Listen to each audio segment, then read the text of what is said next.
Part 3 मेरे घर में नहीं। अच्छा मुफ्ती साहब, मैं ये जानना चाहूँगा कि इस्लाम में औलाद के जो हुकूक की अहमियत है, ज़रा उस पर इब्तदान कुछ कलाम हो जाए तो फिर हम मज़ीद सवालात को शामिल करते हैं। बिस्मिल्लाहिर्रहमानिर्रहीम। अच्छा, औलाद के हुकूक क्यों बयान फरमाए, कभी इस पर हमने समझता हूँ कि गौर नहीं किया होगा। भाई, इसी औलाद की सही तालीम और तरबियत होगी तो यही औलाद जब जवान होगी तो अपने वालिदैन की खिदमत में लगेगी ना। बिल्कुल। तो उनसे खिदमत लेनी है वालिदैन की, तो इसीलिए उनके भी हुकूक मुकर्रर फरमाए कि तुम इनकी तालीम और तरबियत इस अंदाज में करो कि ये बड़े होकर तुम्हारे लिए सायादार दरख्त बन जाए, तुम्हारी खिदमत में लगे रहें। This is the part that caught my attention. What you just heard is an extract from Roshni Sabke Liye, a religious transmission where Islamic and Quranic scholars answer questions on everyday life and its moral dilemmas. And when this scholar, Mufti Sohail Raza Amjadi, talks about Aulad ke Hukuk, he starts by telling us why it's beneficial to give rights to your children. And this is a recurrent theme in Islamic teaching I've always noticed in Pakistani TVs and households. It's this optimization of sawab for selfish reasons. I think Arham here does a better job explaining it. ज़्यादातर जो मेरी upbringing है, it's about optimising religion में कि like शब बारात में पूरी रात नमाज़ें पढ़ो बिकॉज उस दिन एक नमाज की वैल्यू 1000 गुना होती है।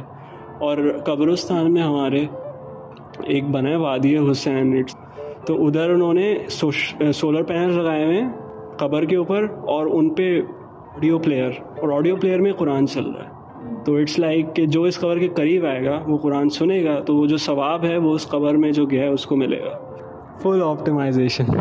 Arham is 23 years old and was raised in a religious Shia household, but he himself doesn't believe in God, and his mother's reaction to his disagreement is perplexing.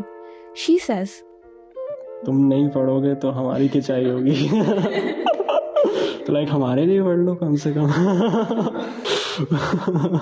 Actually अब्बा भी करते हैं और अब्बा थोड़े मजाक में करते हैं, अम्मी बहुत सीरियस करती हैं और बोलती हैं जब मैं मर जाऊंगी ना तुम्हें कुरान भी पढ़ने मेरे नाम पे और ये सब दुआएं भी करवानी है और सब चीज़ें करनी है। I don't care what you believe, तुम्हें करना है।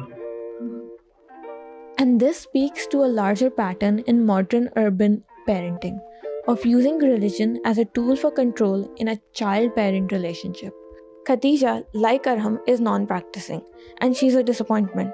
अच्छे खासे बच्चे होते हैं and then वो like बड़े हो कैसे हो जाते हैं like I've heard that literally कि पहले सही चल रहे होते हैं, नमाज़ें पढ़ते हैं and then बड़े होके पता नहीं क्या हो जाता है।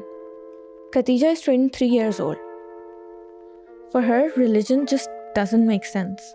But what doesn't make even more sense to her is the adults in her life's dismissive attitudes towards her question. When she was in the 9th grade, her Islamiyat teacher called her parents to school to complain about a particular instance in class. She was like कि खुदा like हमेशा से है। तो I was like कि हमेशा से क्या मतलब है? उन्होंने कहा मतलब हमेशा से है। And then she like board पे उन्होंने 0 1 2 3 4 5 लिखा and then she was like कि जैसे 0 इज़ द बिगनिंग, उस तरीके से 0 से सब कुछ शुरू हुआ था एंड देन सब कुछ बना था। I was like miss minus में भी होते हैं। वो कहने लगी कि आप मतलब फजूल बातें नहीं कर रहे हैं और आप क्लास से चली जाओ ना, आप लाइक क्लास डिस्टर्ब करती हैं। I think this control also manifests in how much of Islam our society chooses to accept. Arham tells me of this aunt he has who started doing parda late in her marriage. एक तो full पर्दा करती थी, मुँह छुपाती थी और अक्सर वो घर पे रहती थी, वो आती नहीं थी शादियों वगैरह में। तो उनका फिर सब मजाक उड़ाने लग गए थे फैमिली में कि यार ये तो औरतों से भी पर्दा करती हैं। When I look at the judgment my parents or Arham and Khadija's parents have for them for not being religious enough for them, I see it as them trying to help us. Usually guilt trip से शुरू होते हैं कि तुम ये नहीं करती, वो नहीं करती and like a lot of blame game के यू नो तुमने कब से नमाज़ नहीं पढ़ी है और तुम्हें याद भी है नमाज़ पढ़ना and then they try to sort of make you open up कि क्यों नहीं पढ़ती हैं। You would like at that point you would be in like defence mode.